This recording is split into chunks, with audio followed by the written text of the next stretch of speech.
What's going on, everybody? It's ETA Prime back here again. Today we're going to be adding some more GPU power to the Steam Deck by adding an external desktop GPU. Now I've actually done this in the past with a much higher end card, an RX 6900 XT. But since I made that video, I had a lot of people ask me to test out something a little cheaper, a little lower end, and today that's exactly what we're going to be doing here. Now before we get started, or before we even get into it, I do want to mention that I do not recommend doing this. I'm 99.9% sure that this is going to void the warranty on your Steam Deck if you attempt to do something like this, but I personally love to tinker, and just knowing that we're able to do this with the Steam Deck, in my opinion, I think is pretty cool. And basically, what we're doing here is turning the Steam Deck into a full-fledged gaming desktop. So obviously, we're not going to be able to plug one of these video cards directly into the Steam Deck because it doesn't have a PCIe X16 slot, so we're going to have to find a way around this. But luckily, they make M.2 to PCIe X16 adapters. There's several on the market, but I've got a specific one that I personally like to use. And yeah, we do have to get rid of the SSD in the Steam Deck, so we'll need some more storage to boot our operating system from. We'll take a look at that in a second. But I do want to go over what GPUs work and what GPUs don't work with the Steam Deck. Unfortunately, since launch and at the time of making this video, Nvidia cards will not work with the Steam Deck. I've done everything I could. I've tested from the 700 series up to the 4000 series, and I just can't get any video to display over M.2 on the Steam Deck. And recently I found out that we also have issues with Radeon 400 and 500 series cards. So initially for this video, I was going to go with an older RX 480. They're readily available. And we can get video to display, we can boot up our operating system and everything like that, but the driver will not install properly. And by the way, in order for any of this to work, you do have to be running Windows 10 or Windows 11 on the Steam Deck. I also tried an RX 590. Again, we get video signal, but we can't get that driver to be detected by Windows. So I opted for a 6000 series card, one of the lower end ones I have, an RX 6500 XT, 4 gigs of VRAM. And yeah, this is the ASRock version, but it does work. And basically, as soon as I plug this in, everything's detected and we can start using this GPU. So now that we know which GPU we're going to be using, we need to connect this to the Steam Deck. And like I said, there are several different adapters out there, but the one I personally like is this one here, the R3G. You can pick this up on Amazon.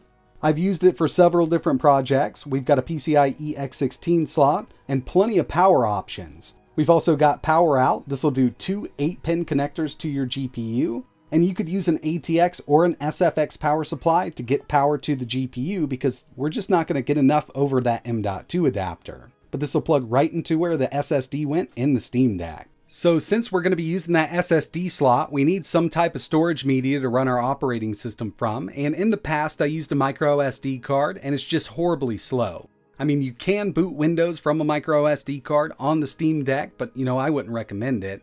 But recently I found an awesome alternative option. I did a review on this new Steam Deck dock that actually houses an M.2 SSD, and it's really quick, much faster than an SD card. Now, obviously, this is still going to be running over USB, but with this dock here, we've got the extra storage. It's an NVMe SSD. I've got a 512 gigabyte Kingston in there. We've also got 2 extra USB 3.0 ports, HDMI out, Ethernet, and power in. So instead of running from a micro SD card, I'm going to be using this just to make everything a lot faster. Getting this all set up is quite simple. First thing we need to do is install this M.2 adapter into the M.2 slot in the back of the Steam Deck. Next thing we need to do is install the GPU in the dock. I've got a little thumb screw here to keep everything locked down. And this RX 6500 just happens to take an 8-pin connector. So we do need extra power here. And even if it didn't, we're still not going to be able to power this GPU over the M.2 slot. So you will need some type of external power with this setup. These docks do come with GPU power cables. So we're going to plug this right into the GPU. And now we need to add power to the dock. So we could go with an ATX power supply. It's a bit messy, or an SFX if you want to. But one of my favorite things about these docks here is they actually support these old Dell 8-pin 240 watt power supplies. Just makes it a lot less messier, and obviously we're only going to be able to supply a GPU up to 240 watts, so a 3080 Ti is going to be out of the question. But this is plenty of power for something like an RTX 3060 non-Ti variant, and especially enough power for this RX 6500 XT. And once it's all put together, it looks something like this. I mean, I do think it's a pretty clean little build. It'll sit there right on your desk. We've got the dock with that M.2 slot plugged right into the Steam Deck's USB Type-C port. We've also got the GPU in the dock, in turn connected to the M.2 slot on the Steam Deck. I've got power going to the dock from the stock Steam Deck power supply, and I've also added a 1TB Kingston USB SSD just to hold more Steam games. Okay, I've got everything in place. We'll go ahead and start it up. Fans on that GPU should start spinning. It'll send a signal over to the monitor, and we're booting Windows 11 from that M.2 SSD inside of the dock we have here connected to the Steam Deck.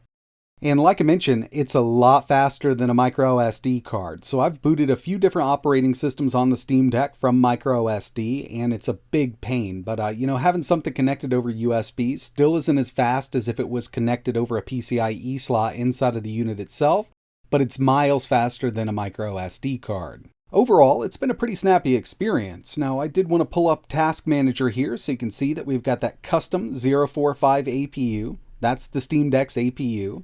4 cores, 8 threads, base clock of 2.8, and a boost up to 3.5. We've also got 16 gigabytes of DDR5 at 5500 megahertz. So we've got plenty of RAM here for a little desktop setup. And of course, we've got the RX 6500. Now this is connected over that M.2 slot. And what I've done is actually disable the internal iGPU.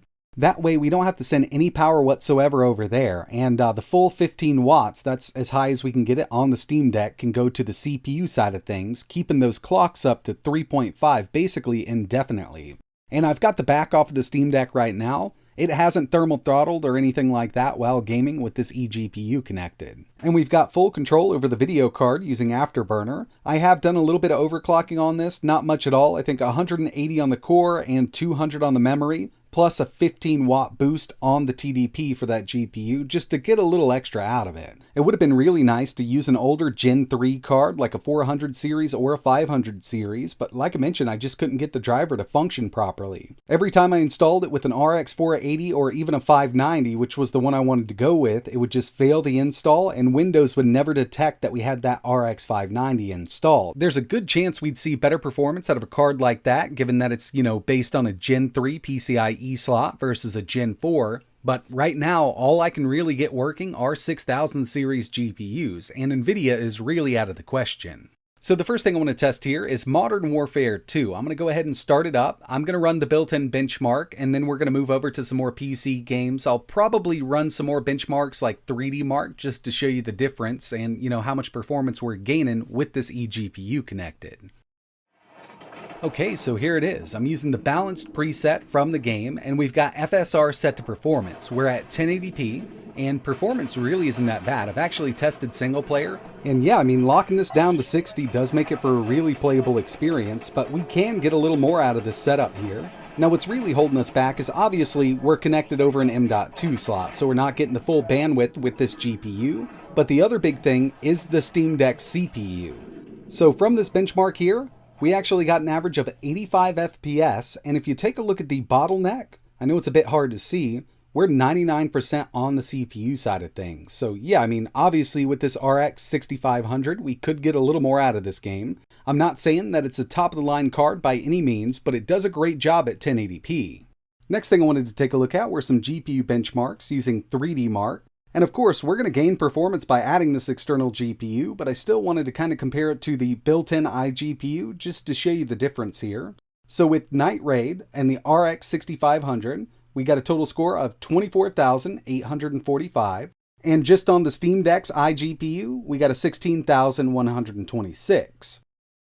Firestrike with the RX 6500, 11,955. On the iGPU, 4,340. 4,836 with the 6500, and 1,722 with the built-in iGPU. Here's The Witcher 3, and this one doesn't require a super beefy CPU, and with this, we're at 1080p, high settings, and we're getting an average of 87 FPS out of it. Not bad at all, and this is definitely playable. And by the way, when I say high settings, I mean on the graphics settings and the post-processing settings also.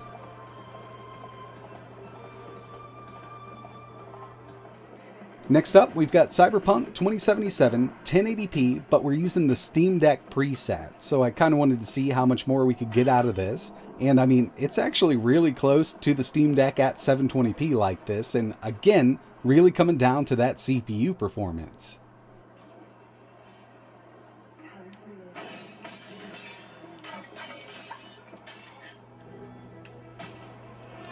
Next up, we've got Spider-Man Remastered, and I personally haven't had really great luck with external GPUs in this game. Thunderbolt 3 or M.2, I always get really bad performance. And this is actually usually the issue. It just doesn't really utilize the GPU when it's connected externally. So if you take a look at the wattage on that GPU, we're at 16 watts. I've seen it kind of jump up to 30, but with The Witcher 3, we were at around 80 watts with this RX 6500, so it was really using the GPU. Doom Eternal performs absolutely amazingly on basically everything that I've tested. Medium settings, 1080p, no resolution scale, we're getting an average over 120 FPS with the RX 6500 connected to the Steam Deck. I really do wish that this game engine was more widely used.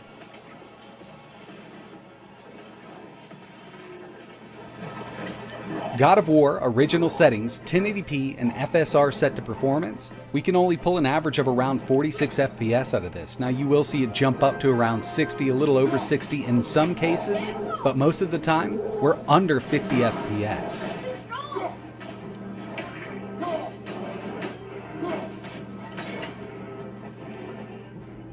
And the final one I wanted to test here was World of Warcraft, and from the slider we're set to 10, so we're basically maxed out. I'm sure there's some more settings that we could, turn up, but overall this is going to run just fine on a setup like this. I've had really good luck on iGPUs, and I'm sure this actually runs really well on the Steam Deck's iGPU. But with the way we've got it going right now, I got an average of 123 FPS. So yeah, obviously adding this Radeon RX 6500 XT significantly increased the GPU performance of the Steam Deck right now, but we're still being held back by that CPU, even with this lower end card. And I've done another test, I'll leave a link for that video in the description. We connected an RX 6900 XT to this, which was definitely overkill, and we could upscale much more, but when it comes down to it, it's just still being held back. No matter how powerful that GPU is, if the CPU can't keep up, I mean, we're just going to be stuck at the same frame rates we had with this. But since I made that video, I had a lot of people asking me to connect a lower end card, and I really do wish we could have went with something like a GTX 1650 or even a 1050, but unfortunately we just can't get Nvidia working over M.2 on the Steam Deck yet. Once that happens, I will run another test, but I mean, what we're looking at here is basically what we're going to get out of it due to the CPU. But that's going to wrap it up for this one. Really appreciate you watching. I personally don't recommend doing this whatsoever. Just keep your Steam Deck as portable as possible. It works great like it is with SteamOS. But this is the kind of stuff I like to experiment with, so I figured I'd just make a video. If you have any questions, let me know down below. And like always, thanks for watching.